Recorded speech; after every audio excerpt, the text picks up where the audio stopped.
Here's how you simplify your life. You just choose to love God. And when you choose to love him, then you're going to commit to him. And when you commit to him, then your life's going to be simplified. It's that simple. It's that simple. So I said the secret of simplicity is love, but I'm going to keep boiling it down. You say, okay, the secret of simplicity is love. So what's the secret of love? So point 2 is the secret of love is commitment. That's the secret of love.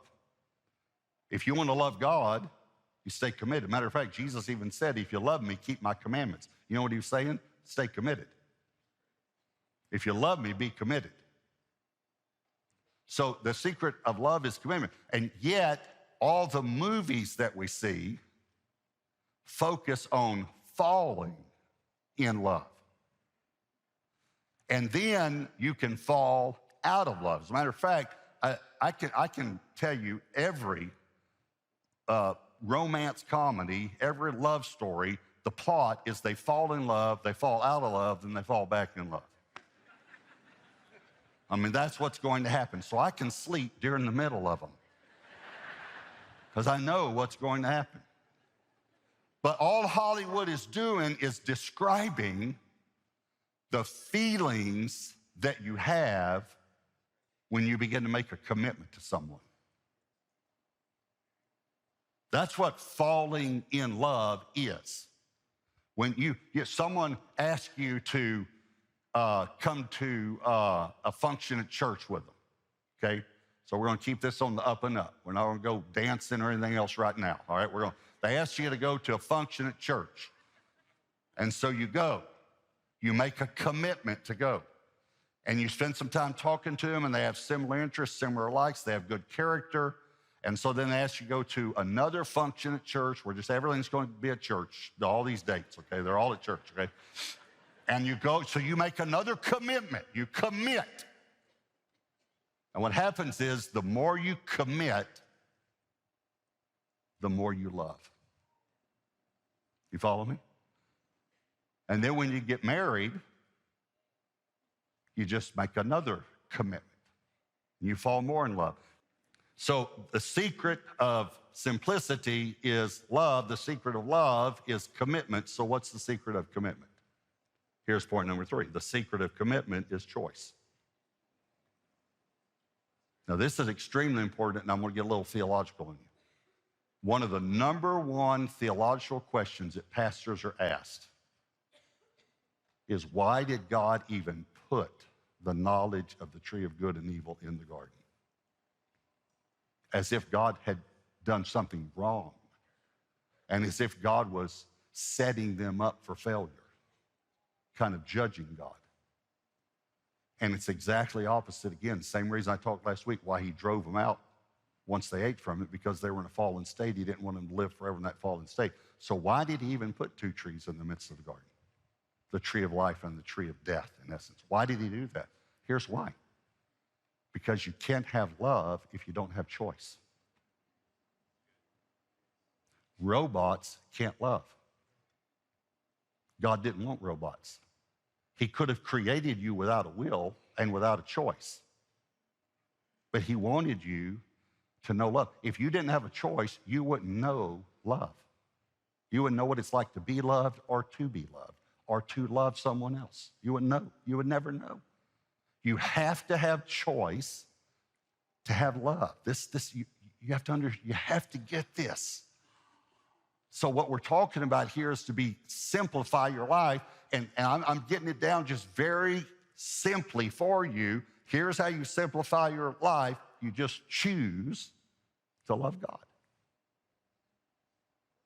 And when you choose to love him, then you're going to commit to him. And when you commit to him, then your life's going to be simplified. It's that simple. It's that simple. Again, I talked about Debbie, and we got married. I was 18 when we got married. And so it was after my freshman year of college. I graduated high school in 17, and we dated our junior, senior year of high school, and then freshman year of college, and then we got married. So I was 18 years old. And but not long after we got married, then we moved to Dallas. And I started meeting people. We started meeting people our age, of course, 19, 20, 21, 22, that they weren't married yet. And we started meeting some more successful people. And all of a sudden, this insecurity came out in me because we were meeting these men who were smarter than I, more talented, more gifted, better looking, richer, better jobs. And I remember thinking, I know Debbie chose me. You know, we grew up in a smaller town. I know she chose me then, but there were only 3 choices.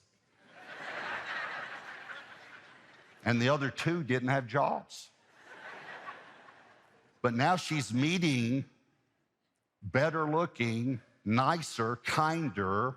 I wasn't kind. I was still growing in my relationship with the Lord. I didn't have kindness. I didn't have the fruits of the Spirit.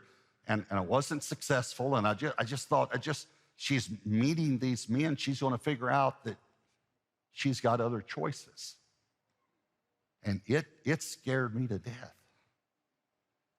And we were talking one time because I was so jealous if she talked, if she just, you know, if another man was just saying, if they were just having a conversation across the room at a get-together or something, I'm saying, what was he talking to you about? You know, and she just had to say to me, you have to understand, I love you. I love you. Now, here's why she loved me. Because she chose to make a commitment to me. You follow me? And I still didn't understand it then. I've had to grow in that and to finally figure out, I know she loves me because she's made thousands of choices over the years to stay committed. You have to catch this. 1 John 2:15 says, do not love the world or the things in the world. If anyone loves the world, the love of the Father is not in him. Okay. Why would he say don't love the world if love isn't a choice?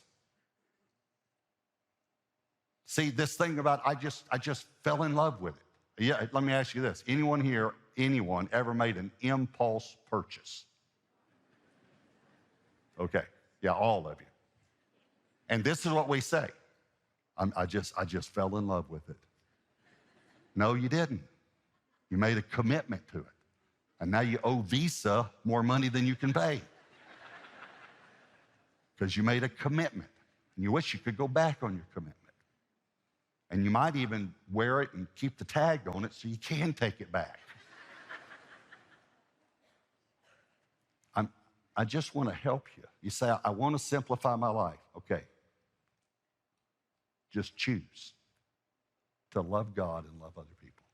It's that simple. Now, you may have to take some weights off your board. I talked about stress one time. You may have to do some things. I understand there are other things. You may need to see a counselor. You may need to work through some emotional health issues that you have, some mental health issues that you might have. You may have to work through some things with your childhood. But if you make a choice to love God, you'll simplify your life. Hey everyone, I'm Pastor Robert, and thank you so much for watching my YouTube channel. Be sure to share what God is teaching you in the comments below so that it might encourage others. And click the subscribe button and then tap the bell icon so that you'll be notified every time a new video is posted. And don't forget, you can watch full episodes anytime right here on my YouTube channel. Thanks again for watching.